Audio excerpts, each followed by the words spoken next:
Welcome into the true definition of the Mad Science Lab down here at Imagination Station, joined once again by Chief Scientist Carl Nelson for this week's Imagine It. Carl, what are we doing today? We're going to make a giant cloud, okay? We're going to do it using liquid nitrogen and a change in air temperature and particulate matter in the air. So here's what we're going to do. This is a small scale version. I have some liquid nitrogen in these beakers. We're going to take some warm water and we're going to pour it into the liquid nitrogen. Now, when this liquid nitrogen changes from a liquid to a gas, it expands 694 times in volume. That means 1 cup of liquid nitrogen would turn into this size container of gas.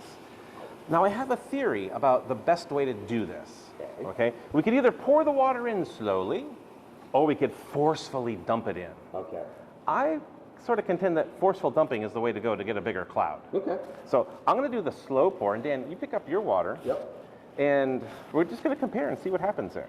Am I doing the slow? You're going to do the, well, you know, you do this, I'll do the slow, you do the fast. Like, just dump it in there as fast as you can. All right. Same time? So I'll do mine first. I'm going to, let's set the baseline. I'm going to just gently pour some nitrogen in. Now, the gas is expanding. We're condensing water vapor from the air. We're getting like a fog happening here. But it's kind of, I don't know. Doesn't excite me too much. You try dumping yours in really fast. Just invert it. Woo! Okay, on a smaller scale, I think you got kind of up to here, whereas mine was hugging down low. So now we're going to supersize it. In these garbage cans, we have 30 liters of liquid nitrogen, okay? 320 degrees below zero. In this container that I'm going to give you, Dan, is about a gallon of nearly boiling water. So 200, negative 320, we got almost like a 500 degree temperature difference. When this water hits that nitrogen, it is going to vaporize in milliseconds, create a giant cold cone, and hopefully a lot of the water vapor inside the building is going to condense, making a cloud. Are you ready?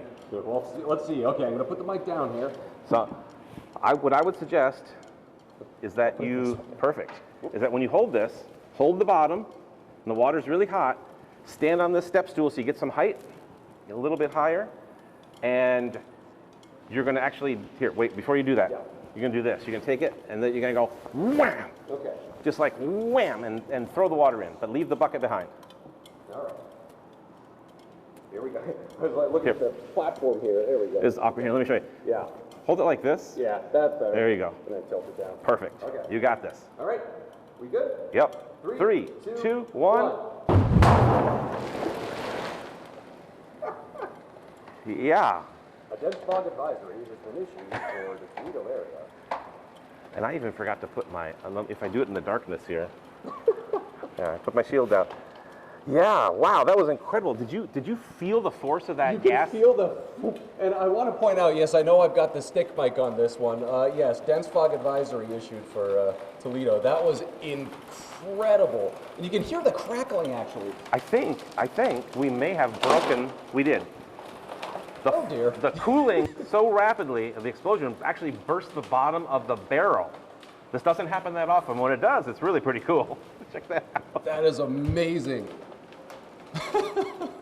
So, I mean, it's probably mostly because the cold liquid nitrogen has embrittled the plastic, and then when the gas expanded, boom, that force took it away. But that's how you make a giant cloud. I know audio-wise this may be a little bit tougher one to hear than normal. I think the visual speaks for itself.